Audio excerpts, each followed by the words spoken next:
નમસ્કાર, આપ જોઈ રહ્યા છો સંદેશ ન્યૂઝ. આપની સાથે હું ભાવિની. મહત્વના સમાચારથી શરૂઆત કરીએ તો મે મહિનાના અંતમાં ગુજરાતમાં વાવાઝોડું આવે તેવું અનુમાન લગાવાઈ રહ્યું છે.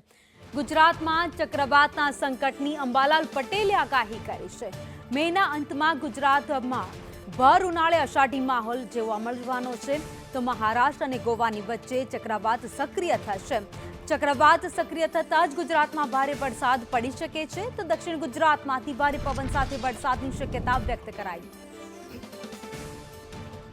સૌરાષ્ટ્ર ભર ઉનાળાની ઋતુમાં અષાઢી માહોલ મે મહિનાના અંતમાં રહેવાનું અનુમાન હવામાન નિષ્ણાત અંબાલાલ પટેલે કર્યું છે. કયા કારણો છે, સીધી વાત એમની સાથે જ કરીએ. કાકા, કઈ રીતે વરસાદ રહેવાનો છે અને વરસાદનો ક્યારથી ગુજરાતવાસીઓને ગરમીથી રાહત મળે તેવી શક્યતાઓ છે? હાલમાં થતી ગરમીમાં હવે થોડાક દિવસમાં રાહત મળવાની શક્યતા રહેશે. મુંબઈ અને ગોવા વચ્ચે એક સિસ્ટમ બની રહી છે. તે પૂર્વે તારીખ 21માં કોઈ સાયક્લોનિક સર્ક્યુલેશન બનશે અરબ સાગરનો ભેજ પણ સક્રિય થશે. પરંતુ ઉલ્લેખનીય છે કે તારીખ 24 થી 31 વચ્ચે એક મોટી સિસ્ટમ બની રહી છે. તારીખ 24, 25, 26 અને તારીખ 28 તારીખ કે 29 તારીખની આસપાસમાં એક મોટું ચક્રવાત આકાર લઈ રહ્યું છે. ખેડૂતોએ આ વખતે ગુજરાતમાં કદાચ ચોમાસું પણ વહેલું આવવાનું અનુમાન છે, તો ખેડૂતોએ આજે વરસાદ દરમિયાન શું સાવચેતી રાખવી પડશે? તેમના પાકને નુકસાન થશે કે કેમ?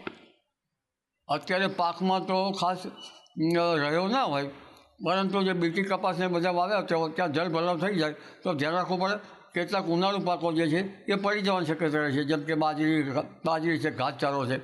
એટલે ત્યારે તો કોઈ અટકાવી શકે નહીં, પરંતુ પશુઓ જે છે વાડામાં રાખેલા એને પણ ક્યાંક જનધનને પણ રોગ આવવાની શક્યતા રહેતી હોય છે. જરૂર. એટલે જ્યોતિષશાસ્ત્ર અનુસાર રોહિણી નક્ષત્રમાં વરસાદ રહેવાનો છે. સાથે જ એક અનુમાન પણ કરવામાં આવ્યું છે કે મહારાષ્ટ્ર અને ગોવાની વચ્ચે એક ચક્રવાત જે સિસ્ટમ સક્રિય થઈ છે, જેને લઈને ઉનાળામાં પણ ચોમાસા જેવો માહોલ સૌ કોઈએ સહન કરવાનો વારો આવશે. હાલ ગરમી પડી રહી છે, પરંતુ 24 તારીખથી ગરમીથી પણ રાહત મળે તેવા એંધાણ આપવામાં આવ્યા છે. કેમેરામેન સાગર દેસાઈ સાથે દિવ્યા ચૌહાણ, સંદેશ ન્યૂઝ, ગાંધીનગર.